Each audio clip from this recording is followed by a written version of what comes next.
Hello everyone, welcome to my YouTube channel.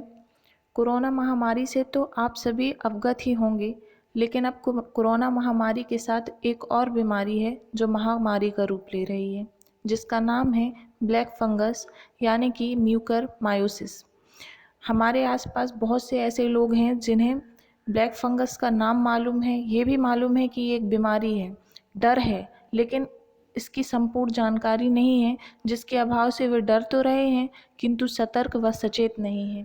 इसलिए आज हम ब्लैक फंगस के बारे में आपको संपूर्ण जानकारी देंगे कि क्या होता है ब्लैक फंगस, इसके लक्षण क्या हैं, उपचार क्या क्या हैं। तो चलिए शुरू करते हैं। क्या है ब्लैक फंगस? जहाँ हो जाए उस अंग को ही कर देता है ख़त्म। जी हाँ, सही सुना आपने। ब्लैक फंगस जिस भी अंग में हो जाता है उस अंग को टोटली ख़राब कर देता है।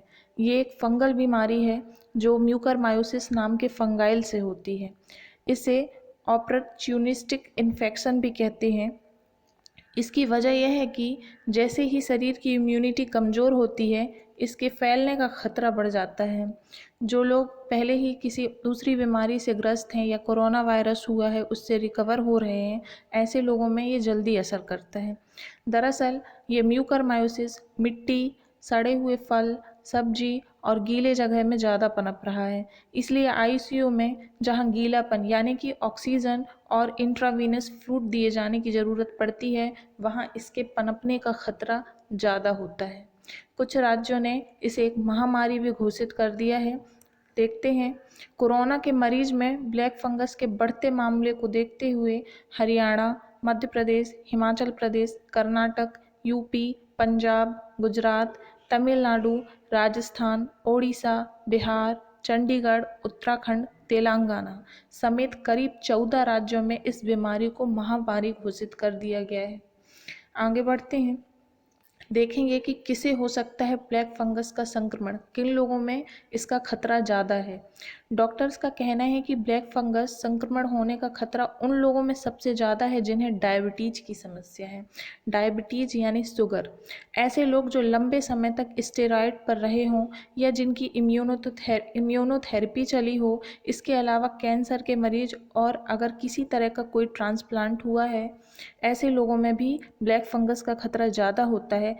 लेकिन एक सामान्य व्यक्ति को ब्लैक फंगस संक्रमण होने के चांसेस काफ़ी कम हैं, लेकिन इसका मतलब ये नहीं है कि हम सतर्कता न बरतें। देखिए, जिन लोगों को पहले से ही कोई बीमारी है, कोई हार्ट का पेशेंट है, शुगर का पेशेंट है, इम्यूनिटी लेवल कमज़ोर है, उनको ज़्यादा खतरा है। लेकिन सामान्य मरीज को चांसेस कम है, लेकिन खतरा तो उन्हें भी है। इसलिए हमें सतर्क रहने की और सावधान रहने की ज़रूरत ज़्यादा है। आगे बढ़ते हैं। कुछ इस तरीके से होता है ब्लैक फंगस। जब ये हो जाता है तो आँखों में लालिमा हो जाती है, आँखों के नीचे सूजन हो जाती है और कई केसेस में आँखें बाहर भी आ रही हैं। आगे बढ़ते हैं। देखिए, ये इन्हें नाक के आसपास ब्लैक फंगस हो गया है और इस तरीके की स्थिति बन जाती है ब्लैक फंगस से। आगे बढ़ते हैं। कोरोना के साथ ब्लैक फंगस के लक्षण क्या हैं? ब्लैक फंगस बीमारी से ना घबराएं, लक्षणों को पहचानें व डॉक्टर को दिखाएं। जी हाँ, किसी भी बीमारी से ज़्यादा घबराने की जगह उसके लक्षणों को पहचान कर सतर्क रहकर डॉक्टर को दिखाकर उसका उपचार कराना वो ज़्यादा सही रहता है। ब्लैक फंगस बीमारी के लक्षण क्या हैं? बुखार, खांसी, सिर दर्द, आँखों में दर्द होना, सूजन होना, आँखों में लालिमा आ जाना, देखने में परेशानी होना, उल्टी या खांसी जब हो तो खांसी में बलगम या कफ के साथ खून आना, ये ब्लैक फंगस के सामान्य लक्षण हैं। आगे बढ़ते हैं। ब्लैक फंगस से बचाव के उपाय अपनाएं, लक्षण नज़र आए तो तत्काल डॉक्टर को दिखाएं। जी हाँ, ब्लैक फंगस बीमारी के लक्षण दिखाई दें तो तत्काल ये कदम उठाएं। तत्काल ईएनटी विशेषज्ञ हैं, आँख, मेडिसन, चेस्ट या प्लास्टिक सर्जरी विशेषज्ञ को दिखाएं। चिकित्सक को दिखाएं, तत्काल उपचार शुरू करें। बिना चिकित्सक की सलाह के स्टेरॉयड का सेवन ना करें। कई लोग होते हैं जो बीमारी से इतना डर जाते हैं कि उनके अंदर लक्षण भी दिखाई देते हैं तो वो हॉस्पिटल जाने से घबराते हैं, डरते हैं कि आगे हॉस्पिटल जाएंगे क्या होगा, बचकर हम घर आ भी पाएंगे या नहीं आएंगे। लेकिन हमें ऐसा नहीं करना है। जैसे ही हमें लक्षण दिखाई दे, हमें डॉक्टर के पास तुरंत जाना है और बीमारी को जल्द से जल्द ठीक करना है। आगे बढ़ते हैं। अब हम ये देखेंगे कि ब्लैक फंगस से आखिर बचा कैसे जा सकता है। तो हमें धूल भरी जगह पर मास्क लगाकर जाना है। वैसे भी कोविड-19 के कारण अब हर जगह ये मास्क लगाना हमारे लिए ज़रूरी हो गया है, लेकिन ज़्यादातर धूल भरी जगह में भी आप मास्क लगाकर जाएं। मिट्टी से जो भी जुड़ा हुआ काम करें, खाद वाला काम, मिट्टी वाला काम, उसे दस्ताने या ग्लव्स पहन कर करें। साफ़ सफाई, पर्सनल हाइजीन का ख्याल रखें। पर्सनल हाइजीन, साफ़ सफाई तो हमारे लिए वैसे भी अति आवश्यक है, लेकिन ऐसी महामारी का दौर चल रहा है, एक बीमारी ख़त्म नहीं होती, दूसरी बीमारी शुरू हो जाती है। तो इस समय हमें साफ़ सफाई का विशेष ध्यान रखना चाहिए। अपना शुगर लेवल हमेशा जांचते रहें, बढ़ रहा है, घट रहा है, ये सावधानी हमें ज़रूर बरतनी चाहिए।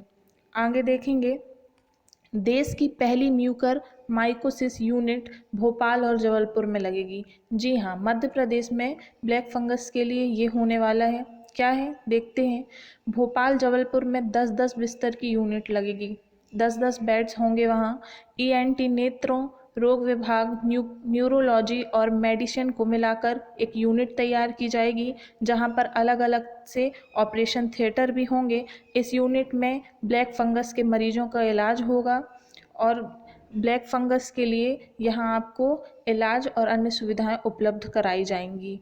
ध्यान से देखिए, मध्य प्रदेश के भोपाल और जबलपुर में लगने वाली है देश की पहली Mucor mycosis unit. I hope कि मैंने आपको जो जानकारी देने की कोशिश की है, उससे आप लोगों को वो जानकारी पसंद आई होगी और आप इससे ज़रूर लाभ लेंगे। चैनल को सब्सक्राइब ज़रूर कीजिए, वीडियो को लाइक कीजिए, शेयर कीजिए। जिन लोगों तक को ये जानकारी नहीं है, जिन लोगों के पास अभी उनके पास अभाव है जानकारी का, उन तक जानकारी पहुंचाइए। ज़्यादा से ज़्यादा तक लोगों को शेयर कीजिए। कोई क्वेश्चन हो तो कमेंट कीजिए, चैनल को सब्सक्राइब कीजिए। वीडियो देखने के लिए धन्यवाद।